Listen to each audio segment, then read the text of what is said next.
Well, welcome back to my channel and welcome to another video. So I appreciate I've not uploaded on this channel since I think September, so it has been a long time and apologies for that. If you've not seen my face before, hello, welcome to the channel. I am Emily and I am a dietitian. So in all honesty, I've just been so busy. Obviously everyone knows about what's been happening recently and that's sort of what we're going to talk about in today's video. So just to briefly mention, I have rotated down into community from an acute setting and I will be talking lots more about that on my channel, but it does mean that I've got a bit more time and I'm already dressed up from work, so I thought I might as well get back into this channel because I really do regret not posting on it and I think I'm ready to make a comeback and start posting again. So if you're excited for that, subscribe down below because there will be a lot more to come. The topic of today's video will be working as a dietitian during a pandemic. So I wanted to talk a little bit about my experience as an acute dietitian. Like I said, I have only just started in community, so I can't really comment on that, but I did want to talk about my experiences as an acute dietitian in a hospital. So I'm going to break it down. So my first point is the change in working days. So this is one of the big changes that our department made, and I know lots of other departments did too. So the change was made to work over 7 days instead of 5. So dietitians could have 5 days on and then 2 days off wherever in the week, not necessarily a Saturday and Sunday. By doing this, we were extending the service for the patients and offering sort of more timely care as we were able to see people over the weekend.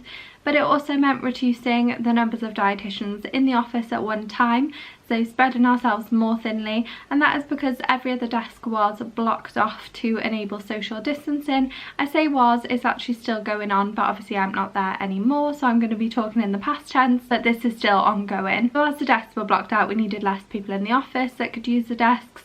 So yeah, 7 day working, and I think it's really important to be flexible at a time like this if you can, because some people might not be able to be for whatever reasons, whether it's childcare.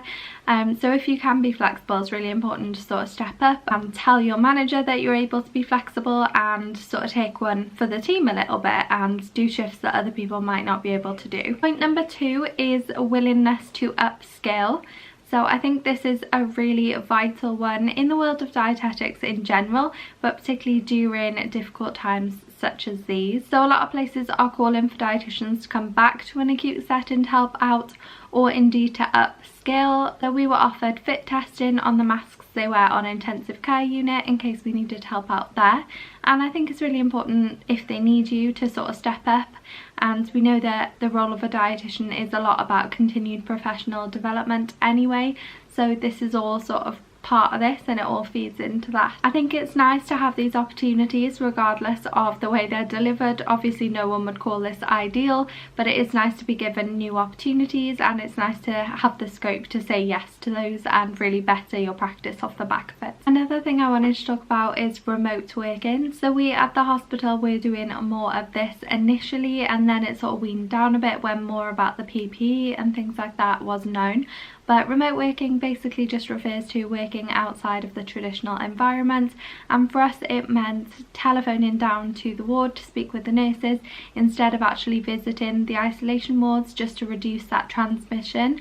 And this is something that I'd like to talk more about in an upcoming video, and some sort of tips and tricks for improving that service. With the increased numbers of patients with the virus coming into hospital, it of course meant there were less beds for people without the virus coming in, and a lot of people were avoiding coming in at one point, which was quite a concern actually. It meant that we had less sort of non-viral patients on our caseload, which is important to see the positives of. It did mean that we could spend longer with each patient, so really enjoying the brief time that we had to do that. I know our caseload was fairly, I'm not going to say the Q word, but I'm going to say manageable for a little while.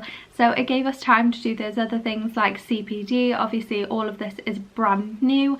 I'd really recommend the videos on nutrition in the virus on Dietitian Connection. I'll link them down in the bio along with any other resources that I think you might find helpful. But it just gave time to sort of upscale and refresh our knowledge and learn a lot of new things, as I think we all are at the minute. A lot of the patient talks that we had were of course cancelled, So this includes things like cardiac rehab, pulmonary rehab, anything like that. And I think this actually gave a really ideal opportunity to update some of those talks while they're not going on. So one of my colleagues who was shielding for the 3 months under government advice, she actually took the work home with her and was able to update some of the patient talk. So I think that actually gave her the really good opportunity to do that, and it gave her something to do at home that wasn't involving sort of patient information. So that was definitely beneficial. And the last thing I wanted to talk about, again, I will go into more detail in a separate video along with the remote working, but doing more telephone consultations. So like I said, I'm now in the community and it does feel a little bit like I'm working at a call centre, but more telephone consultations are meaning that things might be happening a bit quicker actually. I mean, it would be great to do an audit of the whole process and see sort of which ways we're working are more efficient, but I do feel as though reducing the number of patients coming into hospital could well be beneficial for them as well. And obviously with the risk of them catching viruses and infections, it's best to keep them out at home, keep them shielded, keep them safe. So more telephone consultations are happening, and it's important to see the pros of these. Some of the cons, of course, you can't weigh the patient, there's less of that non-verbal communication, but I will go into detail on that on a future video. But those are basically the changes that my department at the time of making those notes had changed. I have also written a blog post over on my blog, Everything According to Emily, on this, just in case you wanted to take another look and read it through in your own time. So again, I will link that down below. But hopefully this gave you a bit of insight into how specifically one department, obviously I can only speak for what I've had experience of, but specifically how that department has adapted to change their working style due to the current pandemic. If you did find this video informative, please give it a big thumbs up, and again, like I said, don't forget to subscribe down below because I will hopefully have a lot more videos coming. Thank you very much for watching. See you in the next one.